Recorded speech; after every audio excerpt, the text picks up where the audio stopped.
Desde el nacimiento de la fotografía, se ha podido evidenciar el interés que tiene el ser humano por plasmar y documentar acontecimientos históricos, acontecimientos que de alguna manera reviven y enmarcan una realidad pasada, o en algunos casos, aún presente.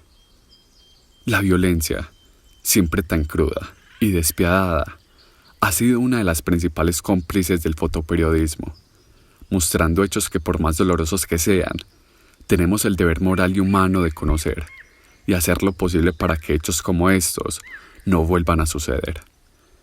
Es así como nos sumergiremos en lo fotoperiodístico tanto a nivel internacional como nacional.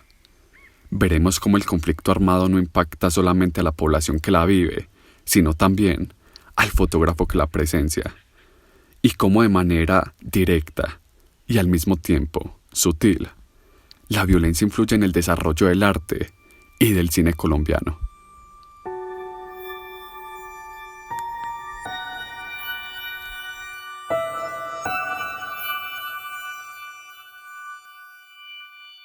El día de hoy quiero que me acompañes en la mente de un fotoperiodista bélico. Así que sin más, embarquémonos en este recorrido. Como es usual, te despiertas a las 4 de la mañana, agitado y entre sudor. Has tenido otra de tus frecuentes pesadillas. Te levantas de la cama con la incertidumbre y la agitación por un sueño macabro que en el momento estás intentando olvidar. Te metes en la ducha rápido, mientras ignoras el mareo por ponerte de pie tan deprisa. Ya sabes qué harás hoy.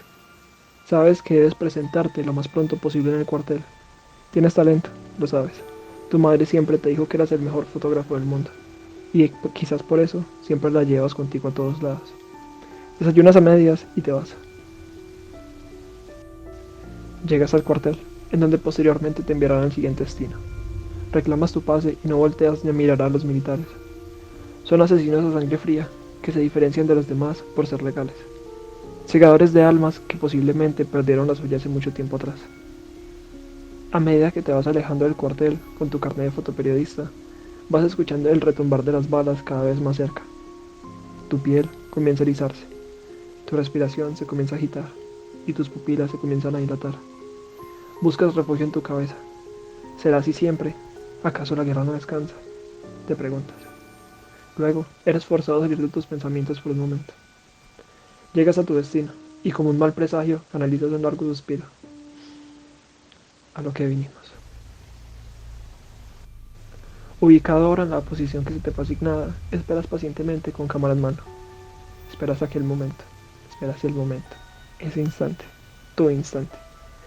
Jamás serás capaz de acostumbrarte al sonido en disparo diferente al de tu cámara, pues sientes como todo a tu alrededor puede acabar contigo mientras en tus manos está la clave de la vida eterna. Eres paciente, mucho a decir verdad. Estás cansada, te duelen las rodillas, y las 20 o 25 fotos que has hecho el día de hoy no dicen nada más de ti, salvo lo mediocre que eres. Decepcionado y obstinado, decides entrar en una zona en la que por tu seguridad no se te es permitida. Así que sabes que estás ahora bajo tu propia cuenta. La sinfonía bélica a tu alrededor es inquietante. El reflejo del sol en tus ojos te deja al borde de la ceguera y comienzas a sentir el peso de la deshidratación y el calor. Antes de levantarte de tu trinchera improvisada, no muy lejos divisas a un niño de unos 10 años protegiendo a su hermana de ser raptada por un soldado. Enfocas tu cámara, aunque piensas en correr a ayudarlo. Pese a que sabes que el soldado está a punto de jalar el gatillo, sigues ahí. El niño sigue ahí, firme, con esa dulce resignación de aquel que acepta la muerte. Y como desviándose de todo lo obvio, sus ojos se encuentran con tu lente. Suenan 2 disparos. Lo efímero y lo perpetuo se han vuelto a encontrar.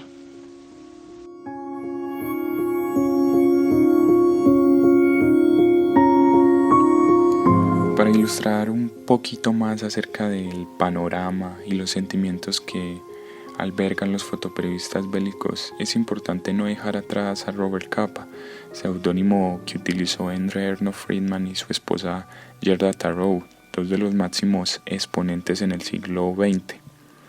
Lo que caracteriza a estos dos reporteros es su singular amor en medio de la guerra. Esto los llevó a entregar sus vidas en el campo de batalla, y como vemos en la imagen, Alguno de sus trabajos más relevantes es Muerte de un miliciano, capturada el 5 de septiembre de 1936 y publicada en la revista Life. Esta nos relata un poco de la Guerra Civil Española. En ella un hombre es captado en su lecho de muerte después de ser impactado por un proyectil.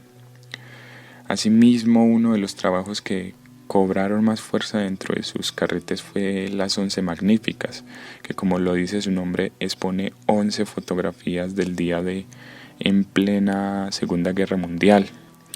La pareja compartía la idea de que si tus fotografías no son lo suficientemente buenas, no te has acercado lo suficiente. Ser cercano a lo que está pasando y querer involucrarse de la manera más directa posible con las circunstancias es algo fundamental a la hora de querer documentar un acontecimiento. Esto, en un pasado, lo tuvo siempre presente Robert Capa. Y ahora, en la actualidad, la fotoperiodista Mason, quien por medio de sus fotografías busca la sensibilización social. De origen palestino, esta zaragozana ha trabajado con las principales agencias y cabeceras del mundo. Son más de 10 años armada con su cámara a la caza de la crueldad y la injusticia en zonas de conflicto. Su misión es la de contar historias, de destapar o mostrar la crueldad y la injusticia que nos rodea. Con ustedes, Mason. Hola Mason, ¿cómo estás? Hola, muy bien. Me alegra. Te vamos a hacer una de las preguntas más solicitadas por nuestra audiencia. Sabemos que desde el 2005 has viajado con tu cámara a los Balcanes, Asia, África y Oriente Medio, casi siempre para retratar injusticias o acciones violentas. ¿Disfrutas con tu trabajo o es más, como se decía, una cuestión de responsabilidad? Son dos cosas. Quiero decir, a mí esta profesión me parece fascinante y me encanta poder contar historias. Que tu trabajo tenga una faceta de responsabilidad no significa que no puedas disfrutar. Sí que es cierto que veo mucha injusticia, mucha crueldad, destrucción, pero bueno, creo que es importante no perder el hilo. Eso sí, disfrutar no quiere decir que se frivolice con esas escenas. Mason, gracias por esa respuesta tan profunda y por compartir este espacio con nosotros. No, a ustedes por invitarme. Y a ustedes, querida audiencia, los dejamos con las fotografías más representativas de esta maravillosa artista.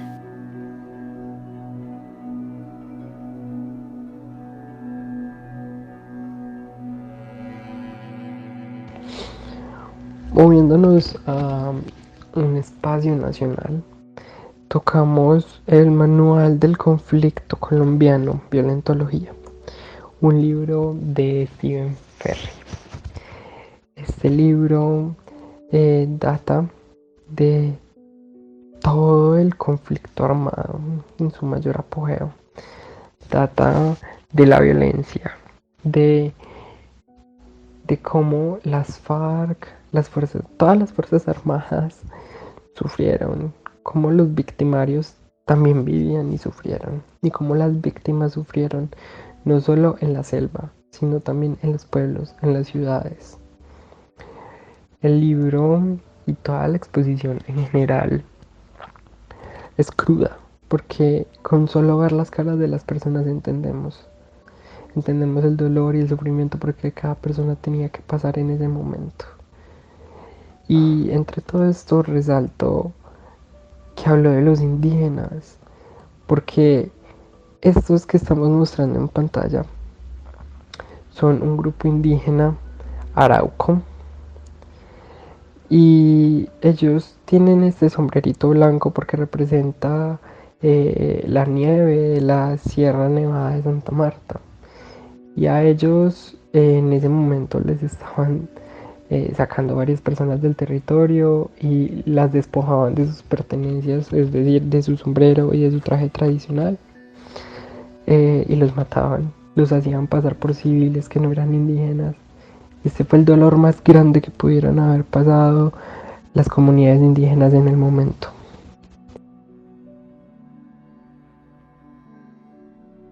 Continuando en el marco nacional, podemos encontrar a Jesús Abad Colorado. Más que un fotógrafo, es un compañero de las víctimas, dado que ha dedicado los últimos 20 años de su vida a acompañar a los campesinos en los lugares más remotos y olvidados del país. En esta fotografía, tomada el 19 de octubre de 1998, el ELN dinamitió el oleoducto Caño Limón en Coveñas, en donde el río se convirtió en fuego. Él, con esta imagen, buscaba acercar a los espectadores a la verdad y cree plenamente que contribuyendo con ese tipo de testimonios está generando una reflexión en Colombia en la que muchas veces no la hay. En esta imagen, tras la masacre de Boyajá tomada el 2 de mayo del 2000, sobrevivientes atravesaban el río Atrato para ponerse a salvo. Con esta imagen no estaba buscando el ángulo más perverso, sino el ángulo más humano, dado que, como él lo afirma, para ver el terror de la guerra no es necesario ver a los que están tendidos en el piso boca abajo, con un tiro en su cabeza, sino que hay que mirar el rostro de los vivos y de los sobrevivientes.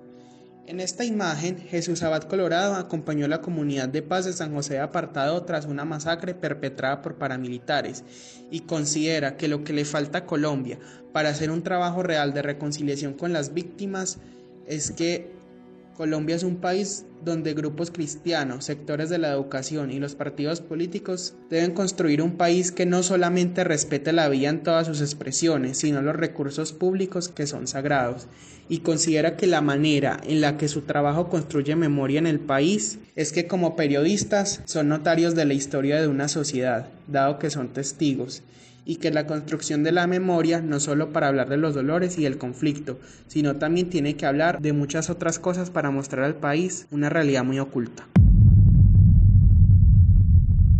Así es, una realidad secreta, ajena, pero que poco a poco, gracias a un trabajo arduo, agotador, y me atrevería a decir que doloroso por parte de los fotoperiodistas, nos permiten ver la cruel y no tan bonita realidad, pero que al final resulta siendo eso, real.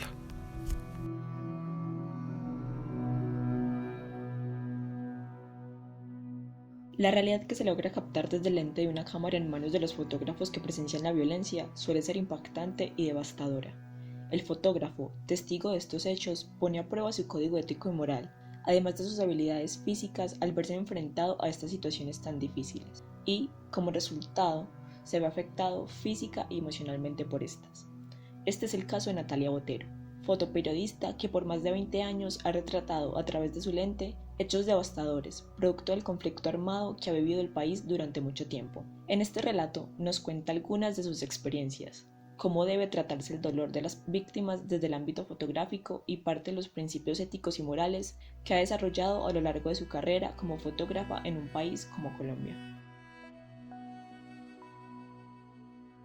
Fueron como varias confrontaciones que tuve yo no solo desde el ser como fotoperiodista, sino también desde la mirada como mujer, pero también como pues sociedad civil que estaba en medio del enfrentamiento, pero también porque con mi cámara, o sea, estaba como entendiendo solo en ese momento a lo que nos enfrentando y cuál era la política y cuál era el deber ser de la fotografía mía en ese momento. Yo creo que ese hecho me marcó a mí mucho porque me tuve que enfrentar a muchas situaciones, a guardar mi vida, a poder hacer un buen reportaje gráfico, ayudarle también a las familias, a trabajar en equipo y a confrontarme con la muerte. Y me enfrenté con una fotografía que fue la última que hice en ese recorrido de la recogida de los cuerpos y que es una muchacha que se llama Cielo, que era una líder comunitaria de la vereda y fue asesinada junto con su hermano. Los dos eran menores de edad. El último cuerpo que fuimos a recoger fue a Cielo y me impactó mucho porque ella estaba siendo velada dignamente por su familia, estaba impecable, mientras que afuera estaba sucediendo una cantidad de cosas, la familia sacando la nevera, sacando la ropa, los juguetes, la policía ayudando a meter en las buses de escalera, los otros compañeros haciendo fotos y yo me quedé impávida como mirando a través de la ventana de la habitación donde estaba Cielo. Decidí hacer unas 4 fotos de Cielo y bajé la cámara y ahí como que reaccioné. Entonces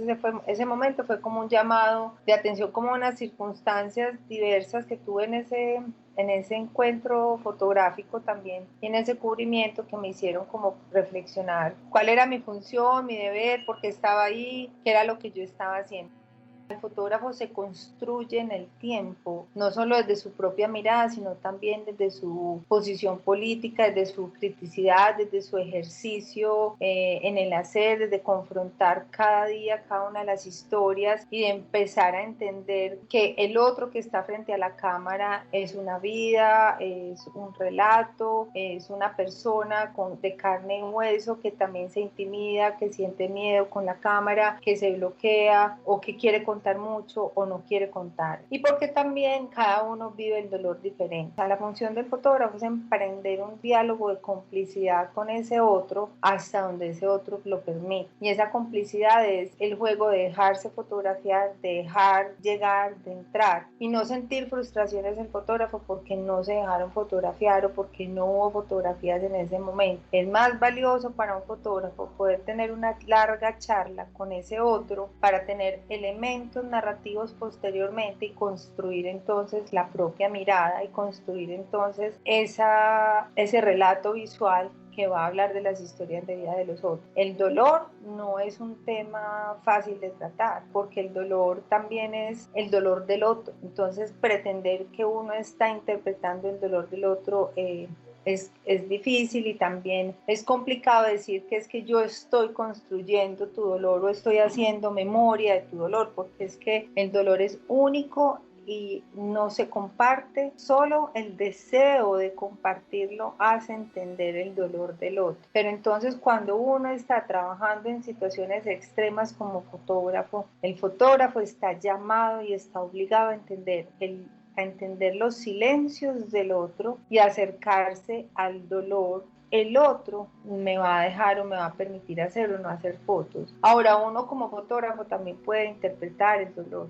eso es otra cosa. Desde el arte, más que desde la fotografía periodística, hay como unas licencias para interpretar el dolor, porque el dolor también es una emoción, es una sensación que al fotógrafo le permite elaborarlo también a través de una expresión fotográfica, que ya también es como otra categoría de vos, cómo confrontás el dolor a partir de las imágenes. Hay una conexión con el dolor del otro que casi que se vuelve mi propio dolor de alguna manera. No hay como una intención real de que es que yo voy a ir a fotografiar esta historia para conmover, porque eso sería también muy odioso, eso sería muy, muy egocéntrico, que es que yo como fotógrafo me voy a ir a nutrir de imágenes dolorosas para mostrarle al mundo el dolor de los otros y que yo soy capaz de fotografiar ese dolor, sino que yo tengo una cierta sensibilidad que hace que mi cámara,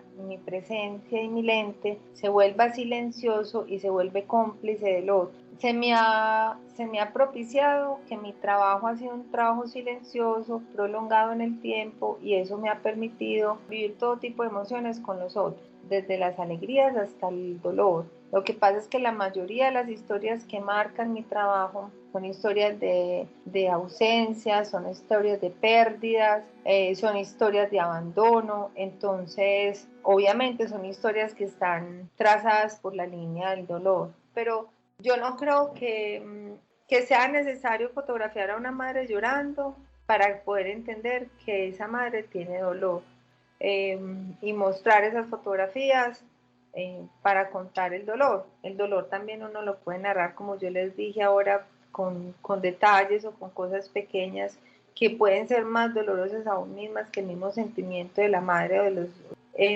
Yo digo que es importante narrar el dolor del otro en la medida que ese dolor tenga un contexto. Uno no puede revictimizar a los otros y no puede narrar el dolor por generar sensacionalismo de tristeza o de revictimizar. Uno tiene que narrar el dolor desde la criticidad misma de que el dolor es causado por un hecho violento, y cuando vos narras esa antesala para llegar al dolor, entonces podés narrarlo, no narrar el dolor por el dolor en sí mismo. Cuando uno está fotografiando las historias, tiene que tener mucho cuidado también y tiene que entender también que no siempre se pueden mostrar, que son imágenes que tienen que reposarse como en una neverita, en una caja, para ser abiertas 5 o 8 años después. Yo no me imaginaría en el hoy fotografiando las masacres de todas estas semanas en el sur de Colombia. Yo no entendería cómo un fotógrafo va a ser capaz de fotografiar las masacres y de fotografiar los sepelios. Parece muy complicado. Porque los medios y porque las plataformas exigen que se tiene que mostrar ya. Si no, ya eso no, ya no va, mañana ya no va a importar. Y eso a mí me parece muy complicado. Y cuando se habla de los hechos violentos y cuando se habla de tantas cosas que suceden alrededor de un hecho como una masacre, eso hay que digerirlo. Pues yo como fotógrafa lo tengo que digerir y hay que digerir esas imágenes y también colarlas, no autocensurarse, pero sí hay que hacer como un filtro de entender qué se puede mostrar hoy y qué se debe guardar para mostrarse después, porque además la fotografía testifica. Y esa testificación de la fotografía a largo tiempo es lo que se construye en la memoria y eso es lo que hace que uno pueda entonces a través de esos relatos de la memoria encontrar la verdad. Yo me doy el tiempo de reposar las fotografías, obviamente también porque no trabajo en un medio periodístico que me lo exija. Yo tomé la decisión de ser independiente precisamente por eso, porque la fotografía periodística, cuando uno está en un medio periodístico, no permite reflexionar, no permite ir más allá del simple hecho como tal, no lo permite porque no hay el tiempo, porque no hay el interés y porque es meterse en un problema. Entonces, cuando uno toma la decisión de ser un fotógrafo independiente, tiene que tener un tiempo para la reflexión de lo que hace desde la fotografía. No necesariamente por tomar una fotografía de un asesinato o por tomar una fotografía de un accidente o por tomar una fotografía de un desaparecido, ya se está generando el hecho de reacción y de dolor o el hecho de reflexión y el hecho de criticidad en el lector y en el otro. Hay que hacer una lectura más profunda cuando se fotografía de cuál es la importancia de haber hecho esa fotografía y en dónde o cómo yo la voy a mostrar para generarnos la reacción inmediata, sino una reacción a largo plazo que tenga sentido como una posición o una acción dentro del acontecer de un país como es Colombia. Entonces la fotografía de la violencia en Colombia tiene que tener un espacio, tiene que tener una reflexión y tiene que tener unos silencios. Yo no creo que es que estamos cansados de ver muchas muertes, no hemos visto las suficientes, no hemos visto lo suficiente en este país. Lo que yo sí creo es que hay momentos y hay cosas que tienen que reposarse para luego poderlas narrar e insertarlas en otro tipo de momentos que tengan mayor fuerza y tengan el efecto que uno necesita. Yo hace 3 años me intenté suicidar porque no era capaz de soportar el dolor de las familias de los desaparecidos ante un estado sordo y ciego que no quería hacer absolutamente nada por ello. No fui capaz de cargar con el peso de la responsabilidad de un estado inoperante y me llené de mucho dolor y de mucha tristeza porque además yo me volví de alguna manera como la esperanza de muchas familias donde yo no tenía la respuesta y la solución. Uno siente una desazón, uno es con una tristeza permanente, para uno la vida no es graciosa, no puede haber una charla, uno no soporta que se rían del otro ni de la tragedia del otro. Es muy difícil para uno entonces también y para mí fue muy difícil y ha sido muy difícil elaborar los duelos también de mis desaparecidos en las fotografías, porque no son los duelos que viven las familias, sino los duelos míos cuando yo no soy capaz de encontrar respuestas en mi trabajo también desde la fotografía. Colombia ha dejado muchos sinsabores a los fotógrafos, le ha dejado más sinsabores que cosas gratas, y sobre todo porque Colombia nos pone en riesgo todo el tiempo, porque la vida de nosotros permanentemente está en riesgo, no solo por lo que le toca fotografiar y hacer, sino por los otros que cuestionan lo que uno hace. Entonces no puede ser posible que un fotógrafo que cubre la violencia en Colombia y que cubre los derechos humanos esté feliz y esté en un mar de gratificaciones por lo que hace, porque lo único que sufre es contradicciones, sufre riesgos y sufre física y mentalmente todo el tiempo y emocionalmente. Bueno, yo porque como fotógrafa insisto en estos temas, yo no juego con mi vida, porque mi vida, mis principios y mi ética me formaron desde esto. Entonces, para mí pensarme en otro ámbito de la fotografía que no sea es muy complicado y es muy difícil, porque no es solo lo sé hacer bien, sino que es mi compromiso de lo que yo sé hacer, porque siento que lo que yo estoy haciendo realmente tiene un sentido tampoco estoy pensando en que vale la pena inmolarse en aras pero sí tiene un sentido. Entonces yo no veo mi vida, ni veo mi fotografía, ni veo mi trabajo inserto en otros escenarios que no sea lo que estoy haciendo ahora, porque es que uno lo que hace lo hace por compromiso y por filosofía de vida también, porque para mí lo importante es las historias, son los otros. Si yo en las historias que narro no necesariamente tienen que ser mis fotografías, yo no tengo ningún problema, porque es que para mí lo valioso del trabajo que yo hago no es solo el hacer fotografías, sino hasta dónde va la profundidad de la investigación mía con las fotografías. Por eso yo trabajo el tema de memoria, el trabajo de archivos, el trabajo de documentación, porque la historia no está solo en las fotos, la historia está también en todo lo otro que hay alrededor de lo que transcurre, que pueden contar también otras cosas que no sean solo las fotografías de uno. Yo soy un instrumento para que el otro se pueda relatar y para que el otro pueda contar y para que el otro pueda ser visible, se visibilice. Visibilizar con sentido y con profundidad. Esa es la esencia del fotoperiodismo. Sacar de la oscuridad a la luz hechos que la sociedad día a día ignora y que le cuesta aceptar. Definitivamente hablar de conflicto nos genera uno interno, porque todos esos años de dolor transmitidos en pensamientos que llevamos dentro de nuestra memoria y que incluso algún día tan solo el recuerdo nos puede sacar lágrimas al mirar atrás y ver de nuevo todas esas imágenes tan horribles que tenemos guardadas. Vamos a hablar más bien del arte, esa influencia que tuvo el conflicto que devastó pueblos, separó familias y llenó de lágrimas al pueblo colombiano. Veremos más allá del conflicto, ya que su influencia en el arte, la fotografía, cómo los artistas tomaron estos recuerdos y los usaron de inspiración. Eso es lo que justamente vamos a discutir hoy. Federico Hoyos nos va a hablar de la artista visual y comunicadora social Erika Dietes, con obras reconocidas como sus relicarios o los sudarios. También Laura Hidárraga hoy nos va a hablar acerca de la artista bugamesa Beatriz González, que desde su arte y reflexión de su exposición Auroras Anónimas, que está hoy en la ciudad de Bogotá.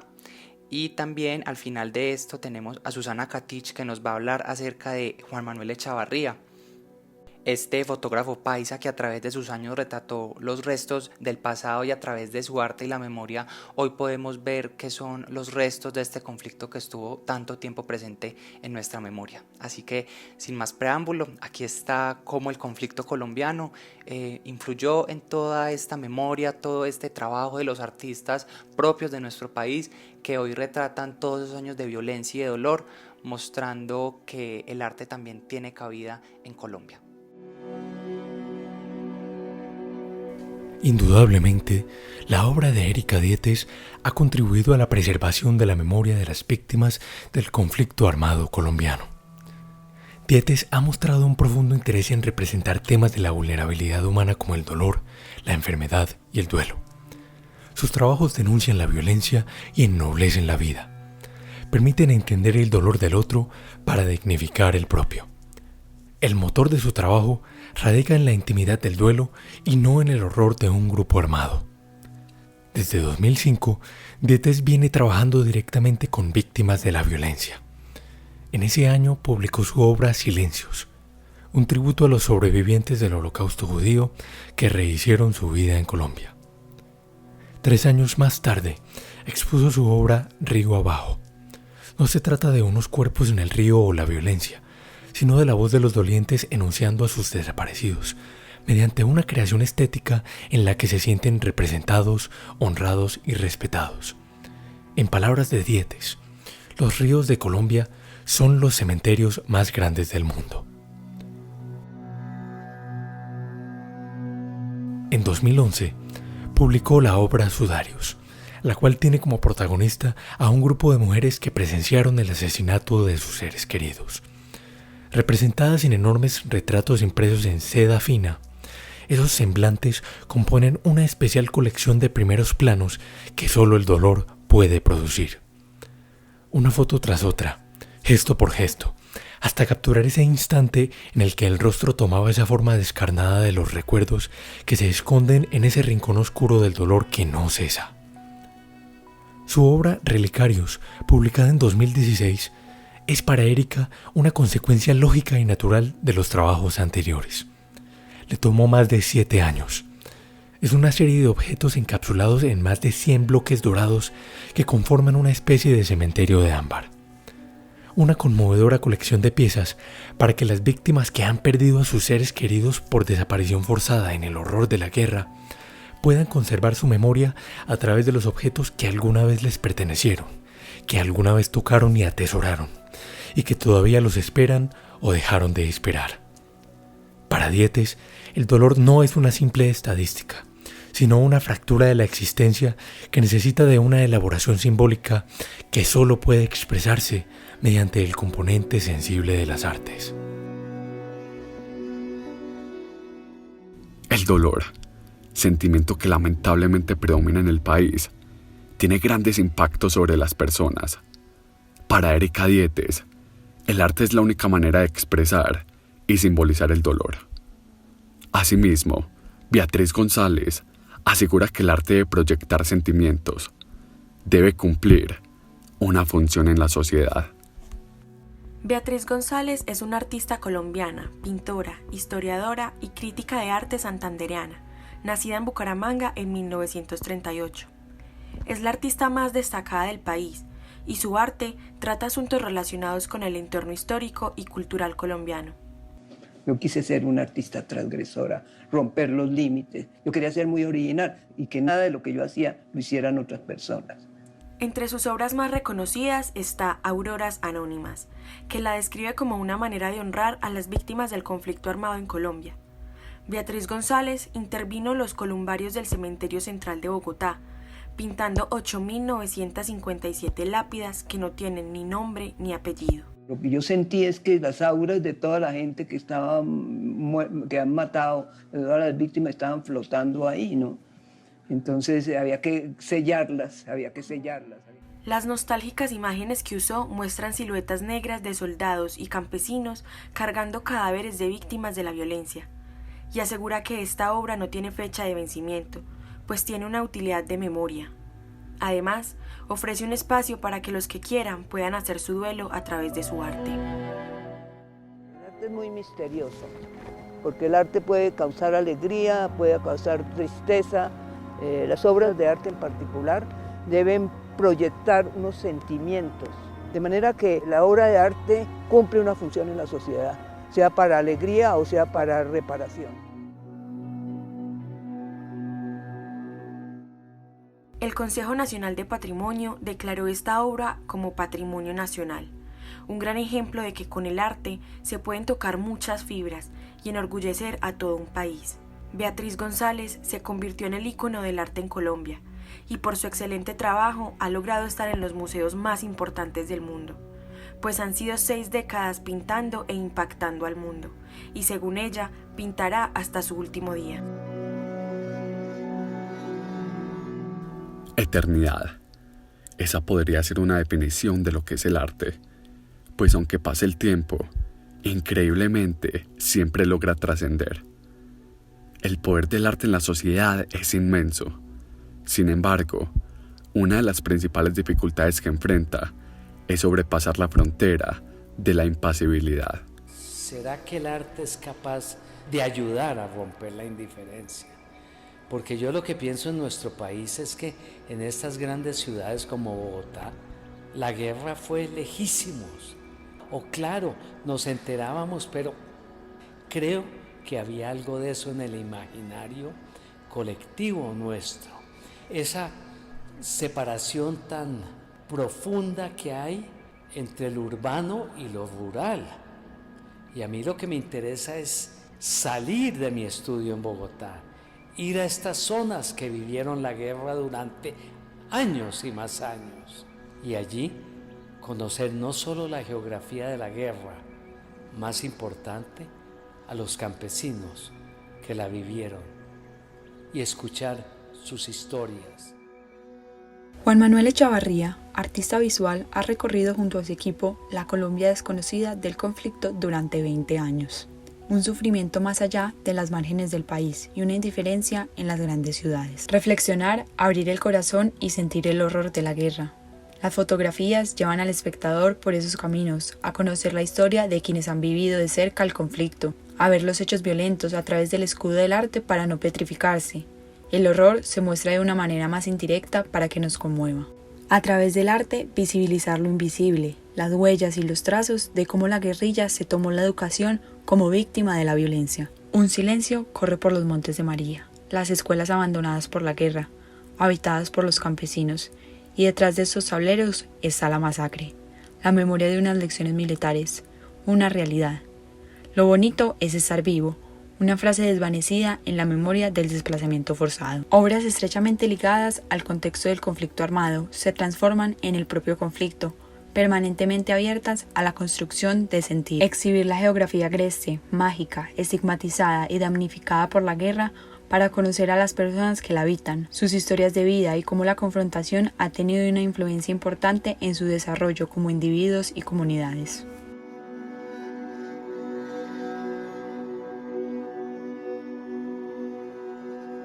Sin lugar a dudas, el arte ha sido una de las principales salidas de las diferentes poblaciones afectadas por la violencia para desprenderse de este dolor que por tanto tiempo han cargado sobre sus hombros, hecho que permite que se manifieste en estado puro creaciones artísticas que muestran una realidad que al final termina pareciendo, por lo inimaginable de los hechos, realismo mágico.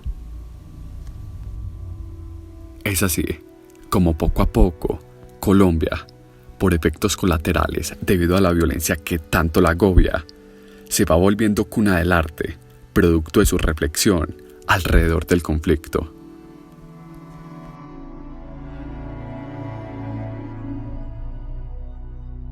Contar historias es profundamente humano. El séptimo arte ha sabido mirar a la esencia del hombre y sus realidades más certeras.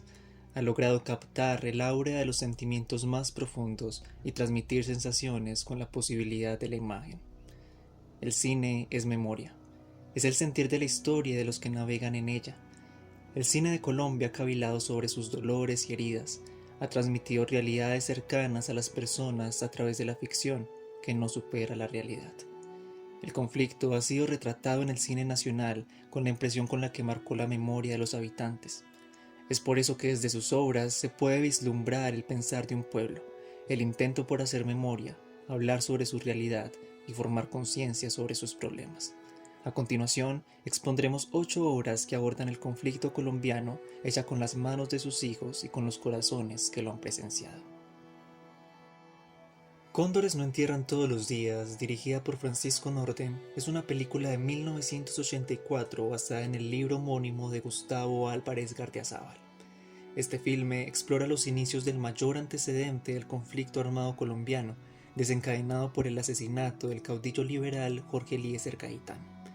Los ánimos exacerbados de ambos partidos tradicionales son el caldo de cultivo para la época de la violencia, que dejó un saldo de 170.000 muertos. La película logra retratar la sevicia con la que el poder era ejercido, un estado al servicio de los intereses azules o rojos, donde los opositores tenían garantizado ser una diana para el gobierno por el color de su pañuelo. Es una epopeya sobre los hombres embriagados con el poder, sobre la humanidad deshumanizada y los extremismos ideológicos del conflicto.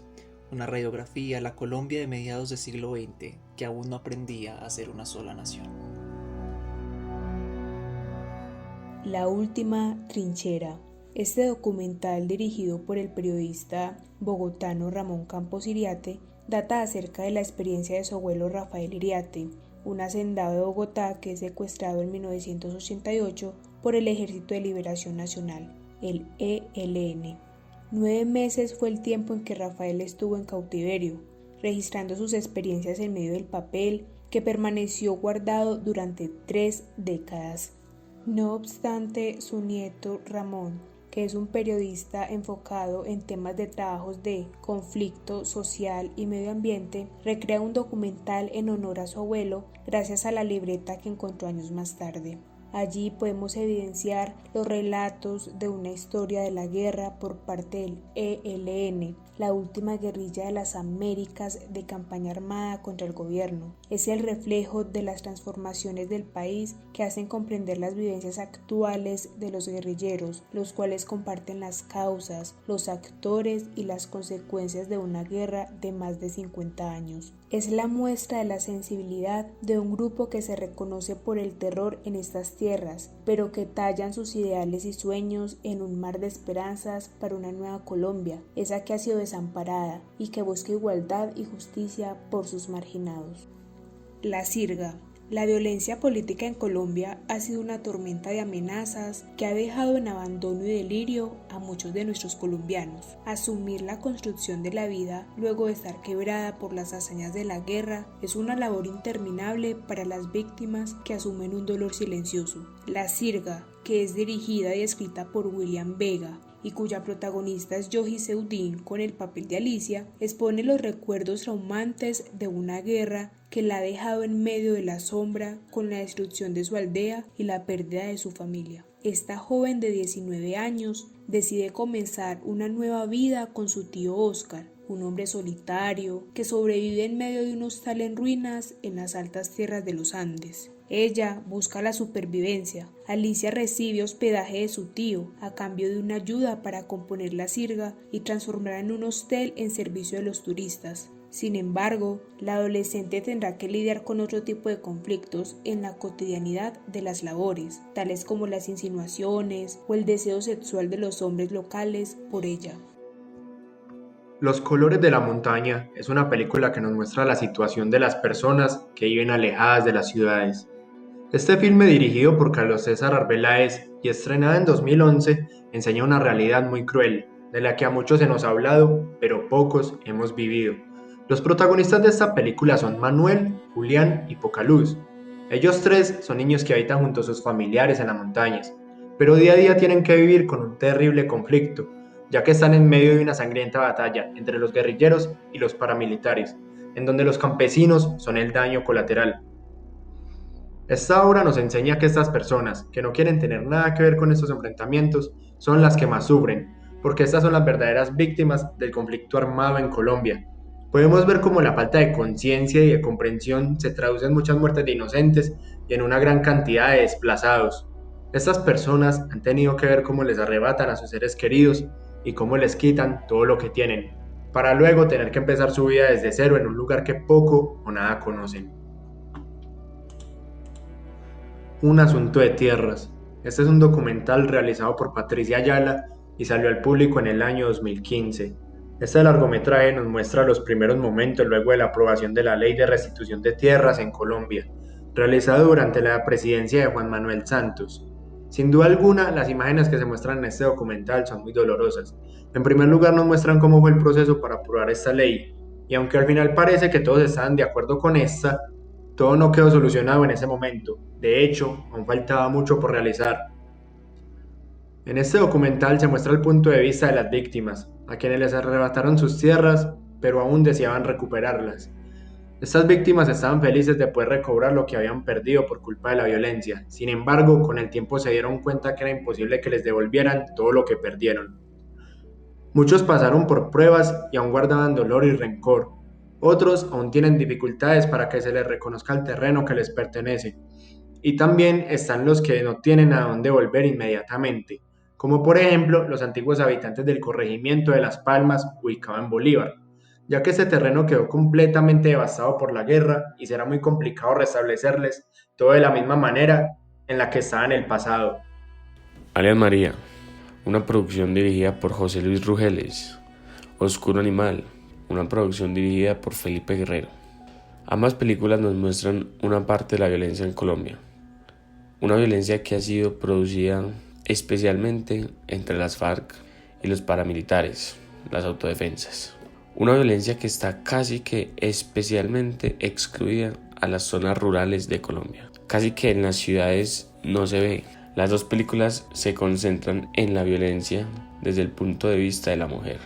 En la primera película, alias María, encontramos una joven de 14 años, embarazada, que hace parte de la guerrilla, que claramente está obligada a estar en este grupo. En la segunda, encontramos los casos de tres mujeres que, aunque muy distintas ellas, muy similares al mismo tiempo, las cuales ellas tres se ven forzadas a escapar de la realidad. Pero aunque las dos películas se enfocan claramente en el punto de vista desde la mujer, nos damos cuenta cómo claramente vive la gente alrededor de ella. Los camaradas paramilitares, los camaradas guerrilleros, como se llaman entre ellos, cómo también ellos sufren y no están totalmente de acuerdo con lo que están haciendo. Especialmente en alias María, donde encontramos que a ella la acompaña un niño como de 9 años, quien es utilizado para distraer al enemigo mientras que ellos duermen, y que es encontrado con una bala. Al niño lo ayudan, lo intentan salvar, pero se vuelve una carga, a lo que el comandante de esa pequeña misión lo asesina. El niño y María intentan escapar, algo que no consiguen, pero que se le ven los ojos a María y el niño que en realidad esa es la vida que ellos no quieren, es una vida en la que los forzaron, violentamente los forzaron. En un Oscuro Animal, que a las tres mujeres las fuerzan fuera de los lugares donde ellas viven. A la primera mujer la sacan desplazada de donde ella vive cuando asesinan y arrasan con todo el pueblo donde ella estaba. Ella se salva porque no estaba. Una suerte con la que quizás tal vez muchos no corran. Luego la segunda es una mujer que está obligada a cocinarle a uno de estos dos grupos, no se especifica cuál de los dos grupos, a lo que ella es forzada a hacer tareas domésticas y después a ser violada. A lo que ella responde con asesinar a uno de los integrantes de ese grupo. Por ende, tiene que escapar y ver qué va a hacer ella con su vida. A lo que la vemos desesperada, buscando hambre, buscando refugio, buscando qué hacer en la mitad de la selva. Otro pedazo de violencia. La tercera mujer la encontramos siendo parte de un grupo que empieza quemando cuerpos, que empieza con otro hombre haciendo labores, que también es violada por una persona que es parte de este grupo, que es humillada, que claramente en los ojos se le ve que ella no quiere estar ahí. Pero no es solo eso, nos damos cuenta del tipo de violencia que rodea a estos grupos en los pequeños pueblos, las zonas rurales, pueblos que están totalmente desolados o que la gente no sale de las casas por miedo a qué pueda pasar. Paramilitares y guerrilla son los que se toman a punta de violencia, de masacres, estos pueblos, para contar con puntos estratégicos en su guerra contra el otro grupo. Aunque las películas sean desde el punto de vista de la mujer, nos damos cuenta cómo realmente se vive la violencia en Colombia, cómo se ha vivido durante tantos años, que de pronto hoy en día no es tan fuerte como lo era hace unos años, pero que seguimos viendo día tras día masacres y masacres y más masacres. Como en un círculo vicioso, tal vez producto de la indiferencia de gran parte de los colombianos, seguimos presenciando hechos de violencia lamentables que parecen no tener fin. Imágenes desgarradoras de escenas que no debieron pasar nunca se siguen formando día a día, con la esperanza de que en algún momento alcemos la voz y digamos basta. ¿Hasta cuándo el dolor seguirá siendo algo cotidiano y normal en nuestro entorno? Imagen y dolor, reflexiones que debe dejar el conflicto en la memoria de los colombianos.